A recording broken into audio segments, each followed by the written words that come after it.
Magandang araw muli sa ating lahat guys, at sa ating panibagong video sa pagpapatuloy nitong aking ginagawang CR dito sa bahay na aking ginagawa. So bali kahapon alas 2 tayo nag-start na mag asintada dito sa ginagawa nating CR. So bali ngayong araw inumpisahan na natin para matapos na ito at maisunod na natin yung balangkas ng lababo. Bali kung mapapansin nyo, hindi ko na ginamitan ng letting o tansi itong asintada kasi hindi naman siya mahaba. Maiksi lamang tong asintada nito at apat na dugtong lamang ito ng hollow blocks, kaya hindi ko na binatakan ng tansi at atin na lamang itong sisipatin. O bali kabisado naman natin ng pag-asintada, kaya yan ang pinaka-guide na lamang na aking sinusundan, itong kahoy na nakatayo. Yan na lamang ang aking guide. Diyan ko na lamang siya sinisipat. So pagka medyo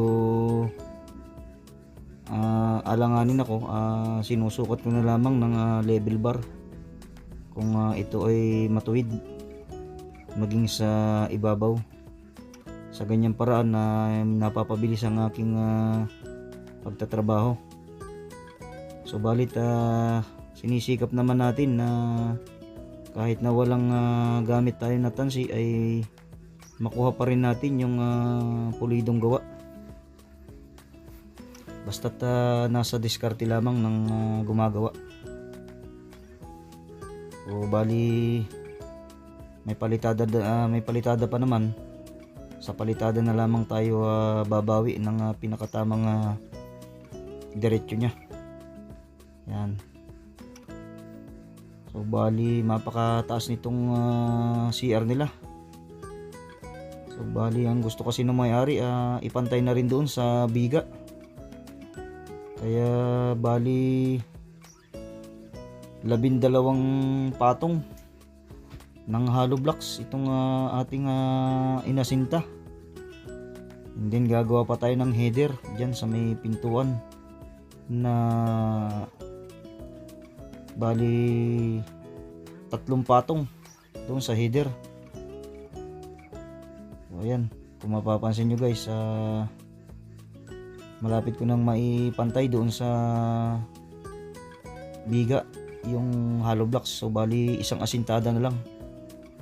And then isusunod naman natin dyan yung header nya.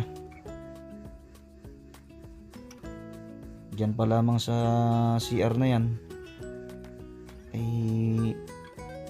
umubos na tayo ng maraming hollow blocks. Bali 4 times 12 times 3. Yun ang dami ng hollow blocks na ating nagamit dyan.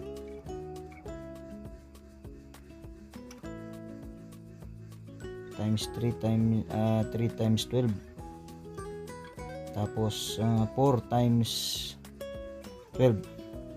Ayan, yan ang bilang ng dami ng hollow blocks na ating nagamit dyan. So ayan, nilipat na namin ang aking helper yung andamyo para ating maikabit naman yung header. So bali ang gagawin natin dyan, magbubutas tayo.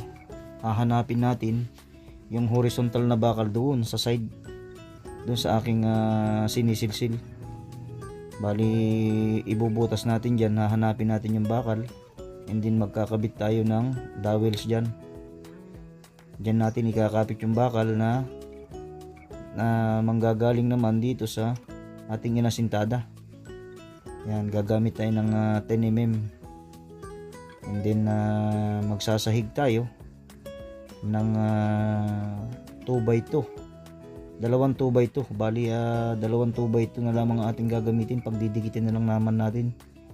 So bali pag pinagdikit mo yung 2x2 ay kasing lapad na rin siya ng 4 na hollow blocks. O yun ang ating gagawin dyan. Yan, at napakahirap nga lang nung akyat baba, kaya yung aking helper na lamang ang aking pinakikilos.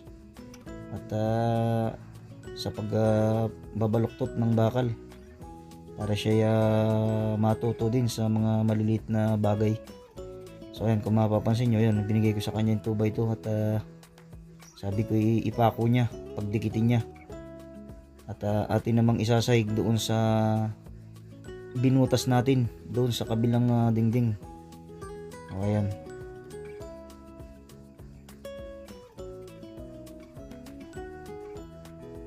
So bali ibinigay ko sa kanya yung bakal at ipinabaluktot ko. Ayan, at atin namang itatali doon sa ating binutas sa pader. Tatali natin siya ng alambre. At yun naman ang idudugtong natin dyan sa inasintahan natin. So ayan na guys, ito na yung ating ginawa na CR 160 by 130. Ayan yung header na ating ginawa guys. Ayan. So